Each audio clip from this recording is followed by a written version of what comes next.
Eu sou Mário Persona e essas são as respostas que eu dei aos que me perguntaram sobre a Bíblia. Você perguntou se crianças teriam anjo da guarda, um anjo guardando ou cuidando delas. Você se referiu à passagem de Mateus, capítulo 18, versículo 10. Mas ali não necessariamente significa que cada criança, ou mesmo adulto, tenha o seu anjo da guarda protegendo-o do céu. Aparentemente, nesse caso, o contexto fala mesmo de crianças, ali em Mateus, e não do remanescente judeu fiel que se converterá durante a tribulação, como aparece em Mateus 25.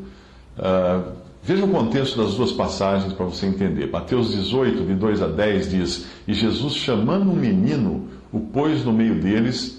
Vede, não desprezeis algum destes pequeninos, porque eu vos digo que os seus anjos nos céus sempre veem a face de meu Pai que está nos céus. Então aí é criança mesmo, porque ele colocou um menino no meio. Já em Mateus 25, 39 a 40, diz assim: E quando te vimos enfermo ou na prisão e fomos ver-te? E respondendo o rei lhes dirá: Em verdade vos digo que quando o fizestes a um desses meus pequeninos irmãos, a mim o fizestes.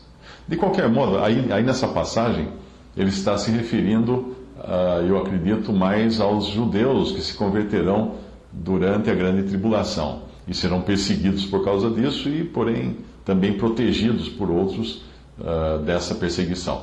Mas, de qualquer modo, seja referindo-se a crianças, seja ao remanescente de judeus fiéis, chamados de pequeninos irmãos do Senhor, nessa passagem, é inegável que os anjos têm um papel de ministros de Deus, e principalmente em relação a Israel. Hebreus 1, de 13 a 14, diz: E a qual dos anjos disse jamais: Assenta-te à minha destra, até que ponha a teus inimigos por escabelo de teus pés? Não são, porventura, os anjos, todos eles espíritos ministradores enviados para servir a favor daqueles que hão de herdar a salvação?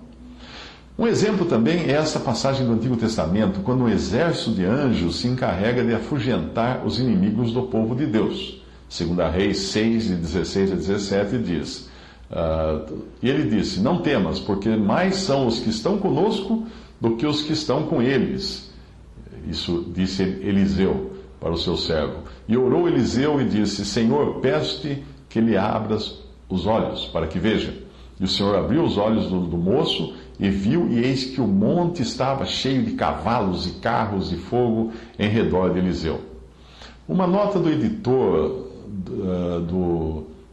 do livro de comentários sobre a Bíblia, de William Kelly, explica Mateus 18:10 da seguinte maneira: O que o nosso Senhor chama aqui de seus anjos parece se referir aos espíritos das crianças que agora estão no céu, o espírito que representa a pessoa em sua condição atual até o dia da ressurreição. Compare com Atos 12, 15, quando o Senhor fala que os seus anjos estão no céu. Compare com Atos 12, 15, Hebreus 12, 23 e Apocalipse 1, 20. Este último versículo representando uma assembleia.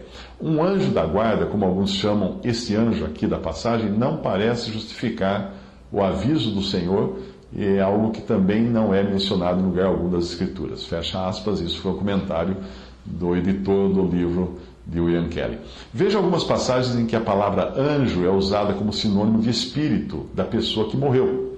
Em Atos 12, 14 a 15, diz: E conhecendo a voz de Pedro, de gozo, não abriu a porta, mas correndo para dentro anunciou que Pedro estava à porta. Disseram-lhe: Estás fora de ti. Mas ela afirmava que assim era, e diziam: É o seu anjo.